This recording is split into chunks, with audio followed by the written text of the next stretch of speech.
Hello, everybody, and welcome to the Backbone Podcast, where common sense still makes sense in a world that is sick and only getting sicker. And by today's story, or the story that's going around social media and the news media, it just seems like the sicknesses just keep out sicking each other. Tonight, we're going to talk about the story of the man in this photograph here. His name is Glenn Greenwald. Now, Glenn Greenwald, if some of you don't know who he is, he's the guy who many years ago, I think it was in 2012 or 2013, he broke the Eric Snowden story. Eric Snowden smuggled out American secrets um, out of, I think it was in Thailand or something like that, and he released them. And it became this huge embarrassment for the U.S. government. And Greenwald was one of the reporters on top of it. And I think he even won a Pulitzer Prize. He is a big deal, or he was a big deal at one point in time. But now it just seems that sexual disobedience has reared its ugly head again. Glenn Greenwald has had a tape released of him having, I'm going to assume it's gay sex, gay debauchery with a Brazilian prostitute. According to the story by the Daily Beast, and this is for informational purposes, of course, Greenwald was involved in what the Daily Beast and what a lot of people are calling a wild sex ramp. Those are my words. The Daily Beast, and I quote, has seen the video and has decided not to disclose what took place. It is clear that they feature Greenwald, albeit, and this is amazing, Greenwald dressed in a plaid miniskirt and a bikini top. In the footage, Greenwald does appear to send around $1,700, which is about 10,000 Brazilian reals. So this obviously is in Brazil, to an account via PayPal for the encounter. So he paid a prostitute for sex, which right off the bat destroys a man's credibility. Right off the bat. Now, I've read some other articles concerning this video where he is he's on his hands and knees and he's tied up and he's licking toes, and that's where the banner comes from. And this is just a disaster. And it doesn't. I don't care what Greenwald says here. He made the statement. He said, see if I could find it. He wrote a lengthy Twitter, and I'll read that to you. But Greenwald, who is the father of two children, now Glenn Greenwald has a checkered past. Glenn Greenwald is about 58 years old. And at the age of 38, he married a young Brazilian boy. So he has a thing for Brazilians, and who can blame him? If you've ever been to Brazil, and I've been to women, of course, but I've been to Brazil a few times, and I probably have about 30 kids down there. He married this 19-year-old boy, 19-year-old guy. Well, he was 38. And they adopted two children together. And it just goes to show that Greenwald is a servant to the flesh. He does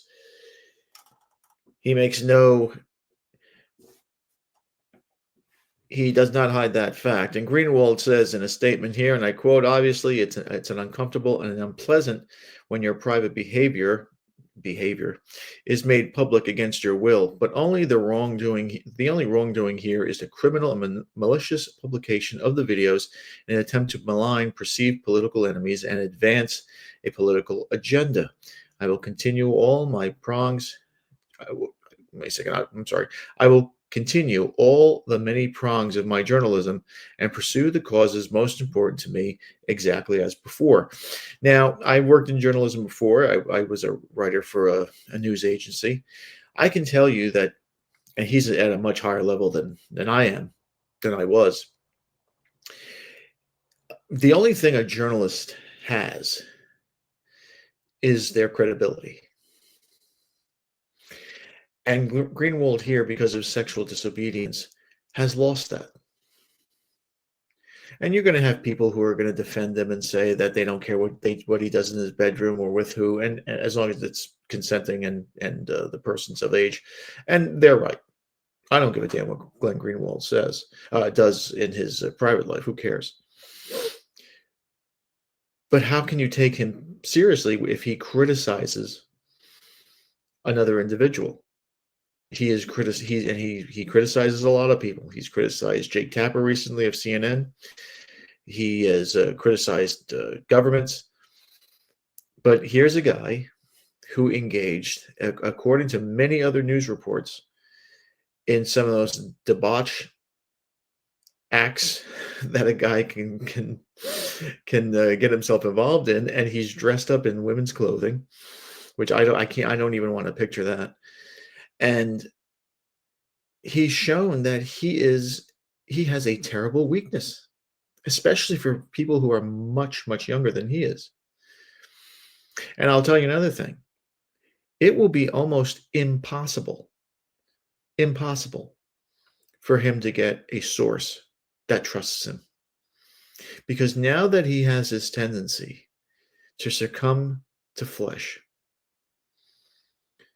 he also has opened himself up for more blackmail, because he can't have this happen again. I mean, this is a disaster, and how he will ever find anyone, any publication or any news agency to take him seriously, where they're going to allow him to be a pundit or to report for them, uh, I don't know. I don't see it. Now, again, this guy's a Pulitzer Prize-winning journalist, but these are things that just ruin your credibility. They just ruin your credibility.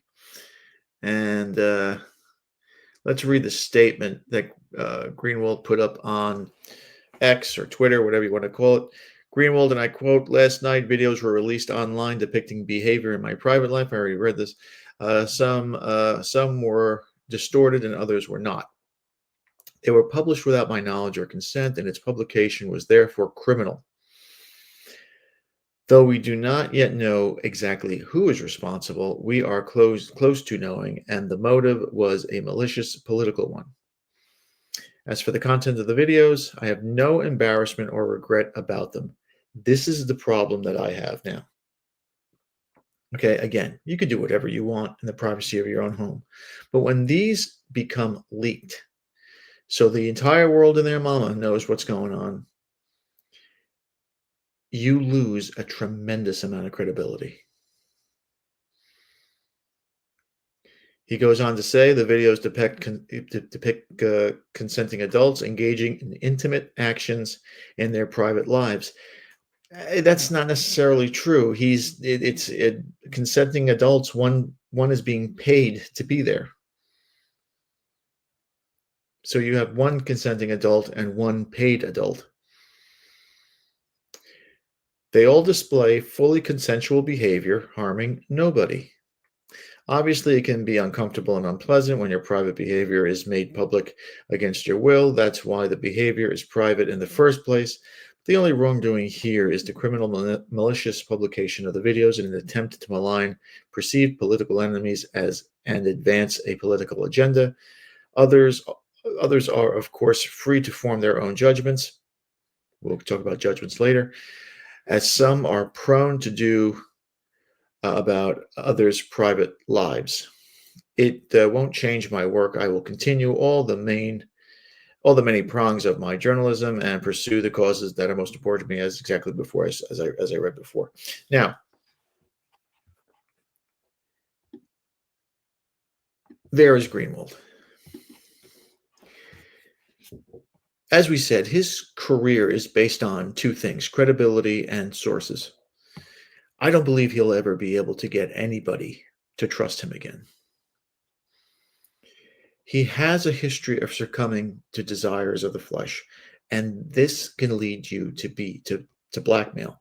And if you have a source, especially a high-level government source, with a major story, they're not going to be able to trust you, because obviously You cannot control. Glenn Greenwald cannot control himself, and he is a target for what you would call honeypots. Those are people who seduce you and get you in compromising positions, and they videotape you, and then they will blackmail you. And in this case, they may blackmail him for the name of his sources, and he has two children to protect. He has his life to protect. Who's to say if he doesn't give up these sources? And the sources, you know, you can say whatever you want. He can say whatever he wants, that he would never give up his sources, but the sources can't trust him. So this is why it's going to be very, very difficult for him to be able to get any inside information to get back into the loop of things, because he, again, has no credibility. He has no leg to stand on. Now, as for the video itself, first of all, anybody who would videotape themselves doing these wild and crazy things has got to be insane. And he's probably a little mentally ill. He probably has issues. He's probably a sexual deviant.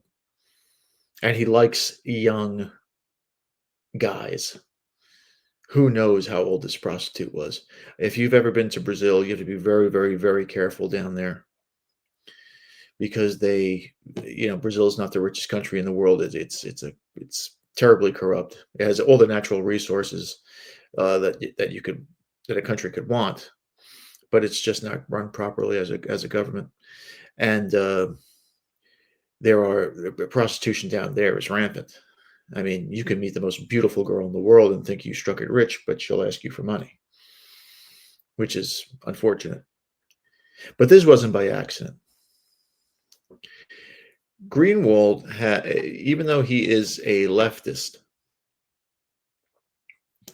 even though I would say he's more center left, he's pretty, I would say, fair. And he attacks governments. He attacked George Bush. He attacked Barack Obama. He attacked a country named Israel, which you will do at your own peril. So he has a lot of political enemies, very powerful political enemies. And these things just don't pop out of thin air. This guy, somebody in there recorded this and got the goods on Greenwald and wanted to destroy him. And they might have done it. They may have been able to finally destroy this guy and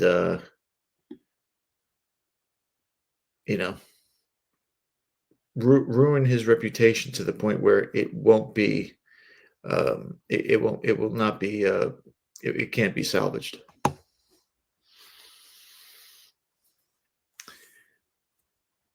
This was all a setup, and Greenwald should have known better.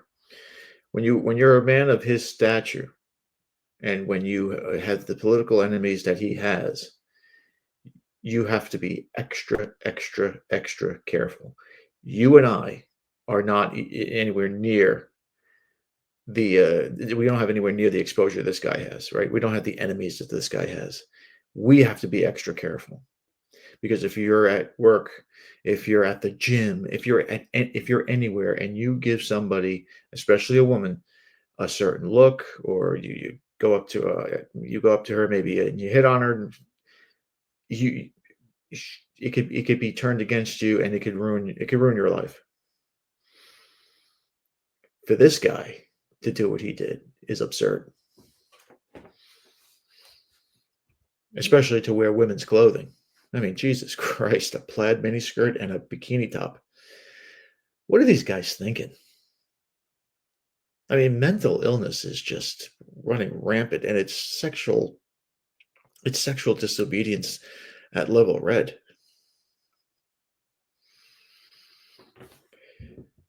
But he will now have to go through,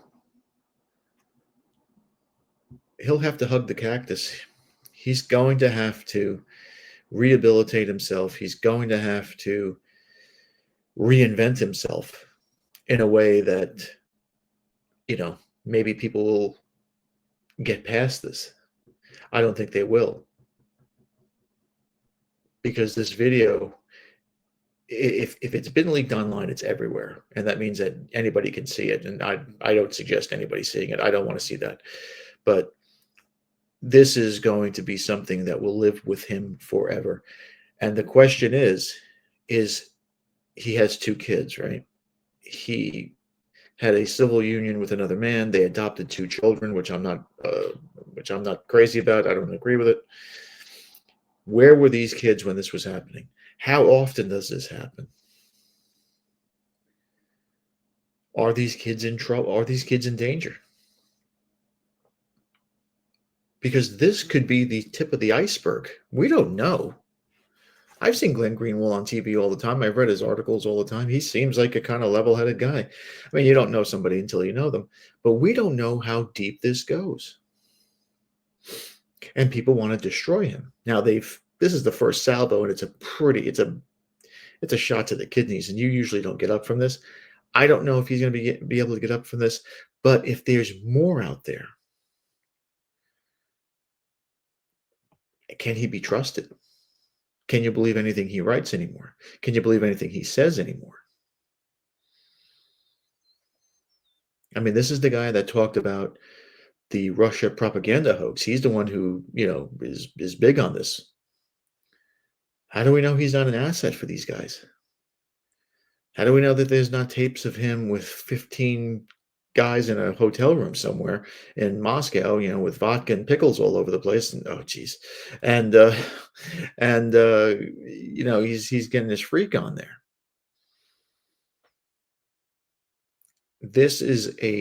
I believe that this is a warning to him. It's a stern warning to say, we know what you are, and we're going to expose what you are. We have exposed what you are. And guess what? If there's more, if it's worse, if it's uglier, we're going to put it out there if you fuck with us. And this is what happens when you fuck with Israel. Greenwald, who is a Jew, but not a practicing Jew, has criticized the Israeli government and its foreign policy for years. What he's also done is he's criticized the influence of Israel on U.S. politics. He's criticized the Israeli occupation of the West Bank.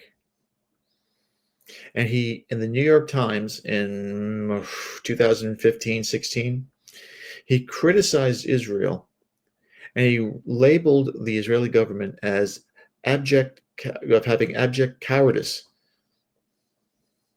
in its occupation of Gaza.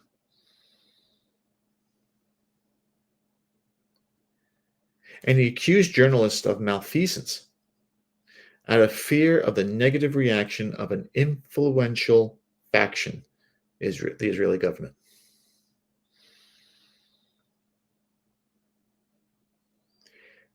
That does not stand with those people. And if you're a Jew and they consider you a traitor, they're going to make an example out of you. And they have. They have made an example out of this guy in the worst way. And it's his own fault for being so undisciplined. Now, I don't like the word discipline, as you know, but in this case, you have to use it. He set himself up for disaster. And now his family has to deal with this. He has to deal with this. Anybody who reads his articles, anybody who deals with him, now has to wonder, what is going to happen if something else comes out?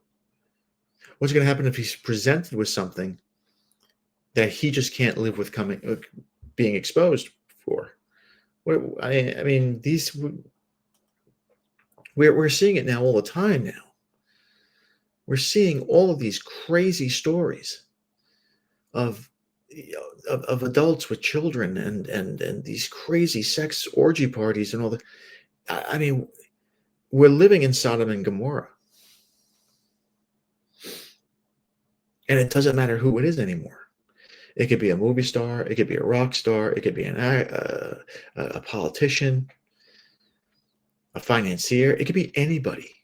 All of these guys all these people are practicing this stuff, and it's madness. It's a sickness. It's evil. Satan is busy. Satan is having a party.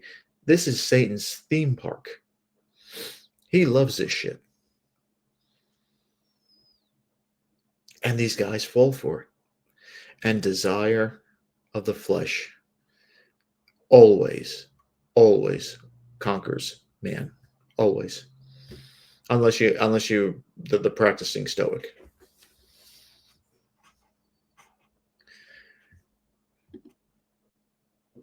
Now, I hate to always say this because I believe that virtue is the most important thing we have in our core.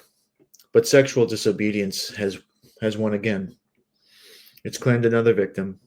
It's almost undefeated and it's almost unbeatable, especially in this day and age where people just chase sex like it's oxygen. They need it. They cannot live without it. And they don't care what they have to do to get it. They don't care how much money they have to pay. They don't care who it's with. They don't care what they have to wear. If it's going to be videotaped, they don't care about the consequences. They need that fix. And gentlemen, as I said before, it doesn't matter if you're a plumber or a president. People will, if they have the ability and they have the means, they will destroy you. They will destroy you just to see you destroyed. They revel in the destruction of the human being, especially the white Christian heterosexual male. Now, Greenwald isn't any of these. He's a homosexual Jew, and he's not of our ilk.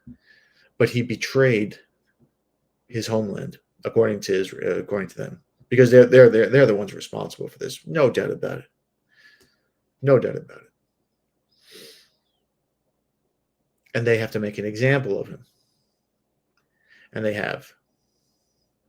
And the stories of what this guy was doing, if you have the stomach for it, just look it up. I mean, being on his hands and knees and licking toes and sucking feet and doing all this shit. I mean, you just wonder, like, what.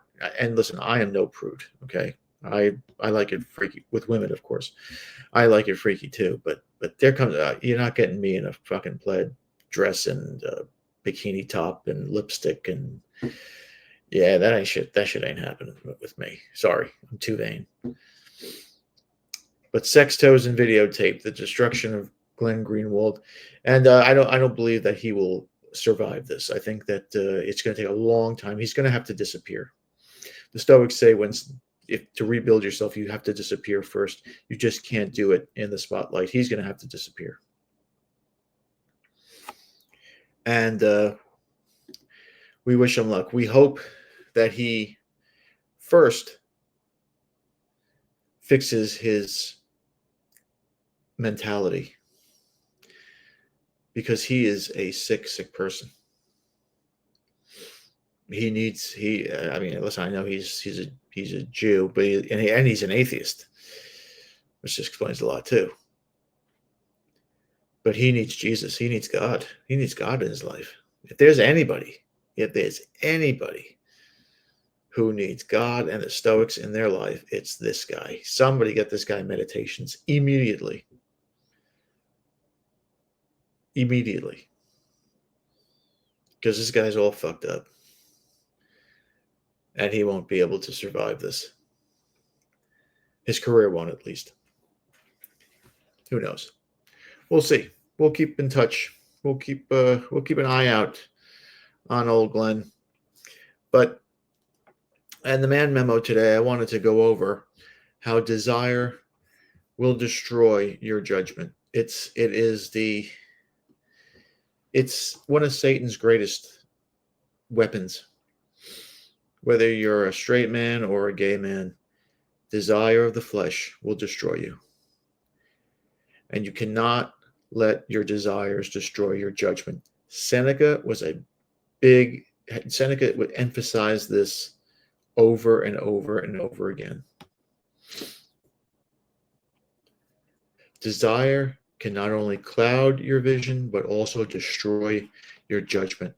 As life becomes more complex, with new choices and responsibilities, the influence of desire can lead us to make very, very bad decisions. Ask Glenn Greenwald. Ask me. I made some stupid decisions when I see some hot chick, especially when they're married. I fuck up all the time.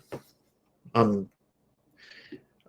I'm learning about this stuff. But the Stoics have saved me a little bit, but I still suffer. We get caught up in short-term wants, and we forget our more important long-term goals. We get sidetracked. Pussy will do that to you, and if you're gay, if you're homosexual, some guy's hairy ass will do that to you. Don't ask me how. I can't figure that out. But this is, again, desire of the flesh is one of Satan's greatest tools. And it's not only of the flesh. This can manifest in many areas. From making unwise financial investments to unhealthy relationships to soliciting prostitutes. And God forbid, going after people of a younger age. Every time you let desire take control, you not only lose your capacity for judgment, but you easily steer off the path you've set for yourself. And you can get lost in the wilderness of desire. And some guys just can't find their way out of it. This guy is almost 60 years old, Glenn Greenwald. He can't find his way out of it. And the problem with this guy is he is an atheist. So he can't turn, he won't, he thinks turning to God is silly. So he's going to be twirling in the wind, lost. The Stoic advice is to always carve out quiet time and establish habits that help you manage your desires. Write down your thoughts and feelings is the way I go. If I see something that I know it's too good to be true, or I know it's going to be of a short-term pleasure, I seriously sit, close my eyes, think about it, and then I write it down. I write down the pros and the cons, and the cons always outweigh the pros. And this practice will not only clarify your desires, but also create space for analytical thinking and evaluation. Something we don't do when we see that chick wiggling by us, or when we want to buy that clothes or that car when we really don't need to spend that money. Instead of sitting back, taking a step back, breathing, and just jot down on a piece of paper the pros and cons of this, you'll all of a sudden see that your value, your core value, your conscience will tell you to make the right decision. And the right decision is always leave it alone. I don't need that car today. I don't need that expensive jacket today. I don't need that blonde that's, engaged or with a dating some guy or runs around with a bunch of different guys. You don't need that in your life. Trust me, I've made those mistakes. Learn from my stupidity. Now, there are studies that show that individuals who manage their emotions and desires tend to have a higher quality of life. Your life is so much better when you keep the drama and desires out. When you keep it across the street, let somebody else have to deal with it. Stanford University did a study. Those who practice mindfulness are better at making decisions and feel happier in their lives. When you're thinking, when your thoughts are clear and genuine and true, you don't fuck up. You bat 1,000. And this indicates that managing desire not only improves our mood, but also enables us to make better choices. The Godfather had a great line where he says, never hate your enemies because it clouds your judgment. Hate, desire, lust, all that shit, it fucks up your brain. To bring this philosophy to life, you must start by practicing to meditate And you don't have to sit down and cross your legs in the middle of nowhere, but just think, breathe. Breathing exercises help. They do wonders. I know it sounds corny, but it really is. It really is a helpful tool for you. By doing this, this helps calm the mind, slows everything down, creating space for lucid thoughts about your desires. You won't have buyer's remorse anymore. That's what buyer's remorse is. That short-term desire that, after you buy something or after you bed some chick, and I get it. Listen, you get a hot chick in bed, there are no regrets, but there can be regrets if she's got baggage, or if 9 months later you got baggage. But when your thoughts are clear, you outweigh the cons, the pros and the cons of those desires, and you make better choices. And additionally, challenging yourself to resist those short-term temptations will make you grow. And you can challenge yourself with these short-term temptations for a certain period of time, and with certain things. If you eat candy bars, you know what? Instead of the desire to buy that candy bar, don't do it tomorrow, and see how proud of yourself you'll be. If you spend money on Amazon, go a week without doing it. You'll feel a level of accomplishment. This practice not only helps you control your desires, but also builds your self-confidence. When you don't feel the need to succumb to your desires, you feel like you're evolving like the man you should. You're developing, you're creating, you're evolving, you have purpose. And always remember that your judgment is the most valuable talent that we have. When people say don't judge me, they are as empty and as toxic as it gets, because they know that judgment is for everybody. They know their flaws. We know our flaws, but we're smart enough to recognize them and to try to work on them. We can't allow desires to dominate us. You can make decisions based on wisdom and your core values. You'll stay committed to your choices, and you'll find life becomes more fulfilling and meaning in every moment. No desire, no drama, and you'll have nothing but peace in your life. And that's what you need. That's the big word, peace. Because desires of the flesh, as Glenn Greenwald knows, bring nothing but horror. And that's the memo. All right. Well, I hope that helps. This was an impromptu. It seems like I'm doing a podcast almost every night now, because I just can't keep up with the madness that's going on here. But hopefully this channel begins to grow. I'm going to keep doing it. I don't care if anybody looks or listens or watches or likes or dislikes. I don't give a shit. This is therapeutic for me. I like it. I'm getting addicted to it. This is becoming a habit, right? Not discipline. I'm not forcing myself to do this. It's becoming a habit, and that's what you need. Purposeful habits. All right. Well, thank you again for watching. Please like, subscribe, comment, and share. And as we could have told Glenn Greenwald and all the many other thousands and millions of people that are probably succumbing to this satanic desire, Satan is busy, and he's winning right now. Satan is winning big time. Be a man, gentlemen. Have a backbone, because masculinity and common sense are worth standing up for. We'll see you later.